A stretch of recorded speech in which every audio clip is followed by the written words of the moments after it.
से ही पूरे 10 लोगों को मारने की शक्ति है हमारे पुलिवीर में। अब बुलाओ अपने पुलिवीर को, बुलाओ।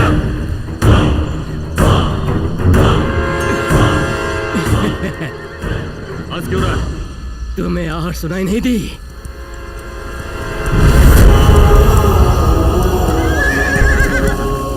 हमें बचाने आई शक्ति और तुम्हें मिलेगी मुक्ति।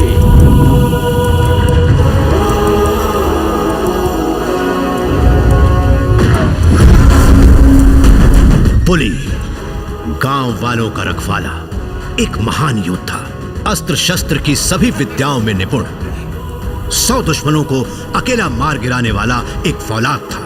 पुली के नाम से ही दुश्मन थरथरा कर कांपने लगते थे।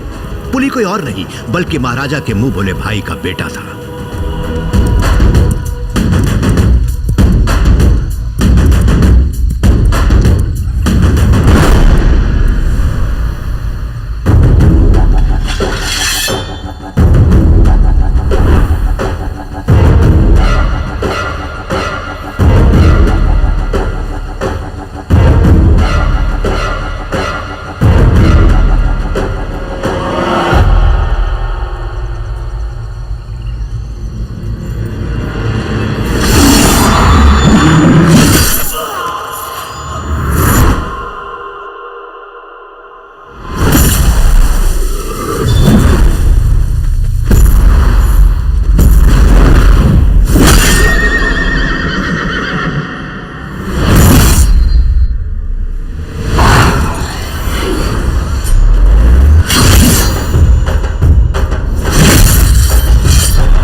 पुली राजमहल के ऐशो आराम को छोड़कर गांव के लोगों के साथ रहता था ताकि उनकी भलाई के लिए काम कर सके। इस समय पुली के जीवन में बहुत बड़ी खुशी आने वाली थी। उसकी पत्नी पुष्पा बहुत जल्द मां बनने वाली थी। आज इन 56 गांवों को अगर कोई बचा सकता था तो वो सिर्फ पुली था। बोलिए माँ जी, हमारे वीरों को ही वो क्यों इस तरह बांध के बुरी तरह मार रहे हैं? तुम लोगों की गलती है या फिर राजघराने की? वो जो नया बना है दलपति, उसी जल तरंग की वजह से बेटा। पूरे 56 गांव है यहाँ आसपास। यहाँ सालों से 2 पूजा होती आ रही है। एक तो बीज बोते वक्त होने वाली उत्तर पूजा और दूसरी फसल काटते वक्त होने वाली पाद पूजा। पर इस शैतान जल तरंग के आने के बाद पाद पूजा ही नहीं हुई। अब परसों पाद पूजा करनी है, लेकिन नहीं होगी बेटा। होगी माँ। परसों के दिन विंध्यनगर में पाद पूजा होगी। मैं तब तक तुम्हारे साथ रहूंगा। ये पुलिवीर नाम कमाने के लिए पैदा नहीं हुआ है, अपनी जनता की सुरक्षा के लिए पैदा हुआ है। महाराजा और राजकुमारी जल तरंग के खौफनाक इरादों से एकदम अनजान थे। पुली ने एक संदेशवाहक के जरिए उन्हें सच्चाई बताने की कोशिश की कि किस तरह वेतालों की सेना गांव वालों पर जुल्म कर रही थी। इस खबर से महाराज और राजकुमारी परेशान हो गए। जल तरंग सावधान हो गया। उसे डर लगने लगा कि कहीं पुली उसकी सच्चाई को महाराज के सामने उजागर न कर दे। उसी दिन जल तरंग अपने गुरु कुडवरी नामक दुष्ट मुनि से मिलने गया। उन्होंने उसे एक शक्तियों से भरी अंगूठी दी और कहा, तुमने मुझे जो राजकुमारी यमन रानी का बाल ला कर दिया था, उस पर जादू टोना करके शमशान में तप करके मैंने पूरी शक्ति से यह अंगूठी बनाई है। उस गुरु की दी हुई अंगूठी को दबाने से हरा धुआं बाहर आकर फैलने लगा। वो धुआं आहिस्ता आहिस्ता राजकुमारी की तरफ बढ़ने लगा और जिस तरह शैतानी आत्मा किसी के शरीर में प्रवेश करके उसे वश में कर लेती है, उसी तरह उस धुएं के जरिए राजकुमारी हमेशा के लिए जल तरंग के वश में हो गई। जल तरंग ने अपने काले चीते से राजकुमारी के पति को मार दिया। राजकुमारी ने इसे एक बुरा हादसा समझकर चीते को ही जिम्मेदार माना। सम्मोहन में कैद राजकुमारी की आड़ लेकर जल तरंग ने महाराज को कारागार में कैद करवा दिया। अब राजमहल उसकी मुट्ठी में था। विंध्यनगर में पूजा पाठ बड़ी धूमधाम से हो रही थी और तभी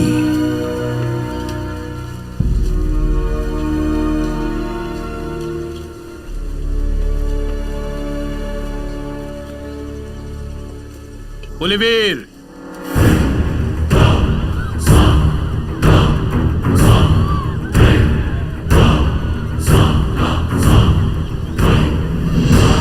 दिखने में तो बिल्कुल बाघ जैसे हो।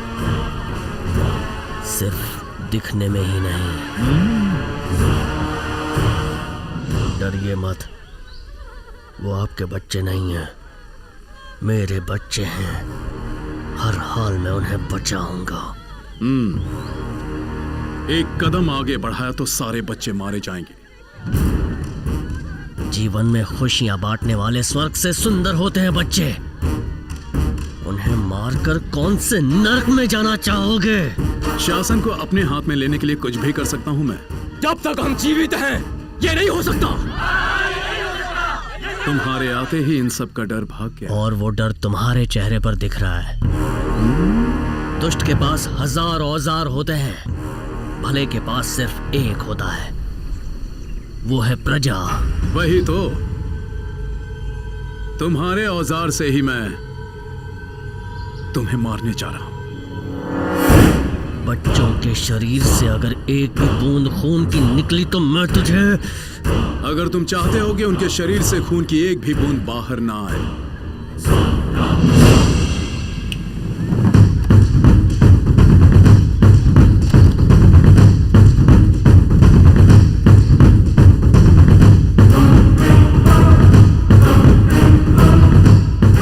तो तुम्हें इस विष को पूरा पीना होगा, बिना एक भी बूंद गवाए, वो भी इसी वक्त।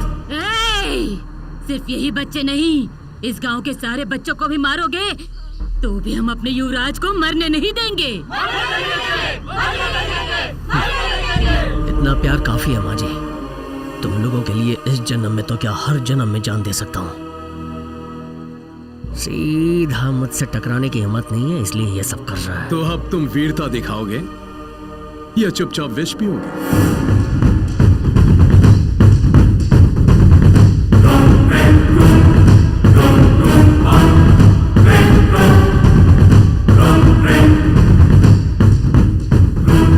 विष मैं पी लूं तो बच्चों को छोड़ देगा? कसम से? मुझे तेरी बात पर भरोसा है।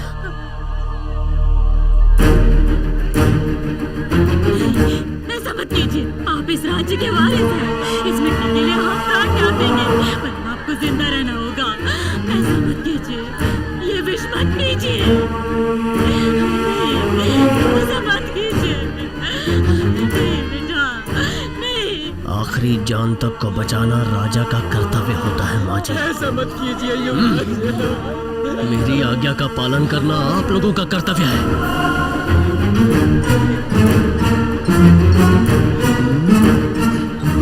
अपनी इस प्रजा की खुशी के लिए मौत को भी खुशी खुशी से अपना लूंगा।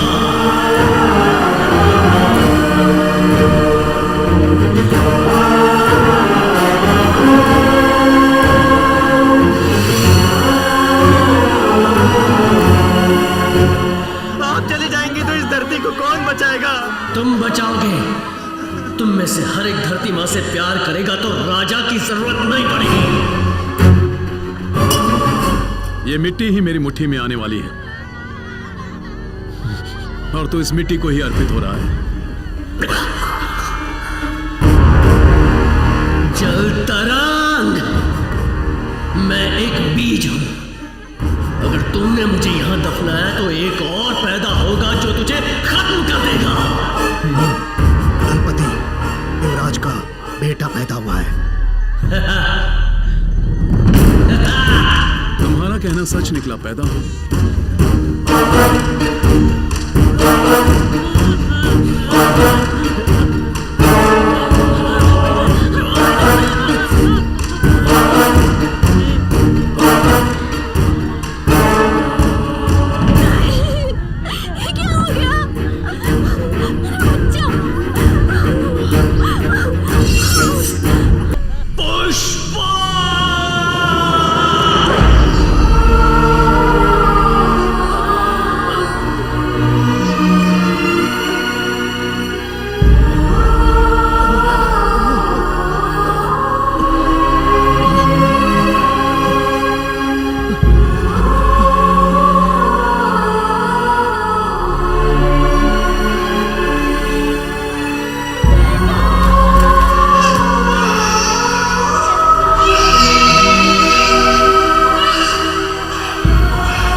इस बच्चे को काट डाल और प्रजा के साथ साथ पूरे गांव को भी जला दो।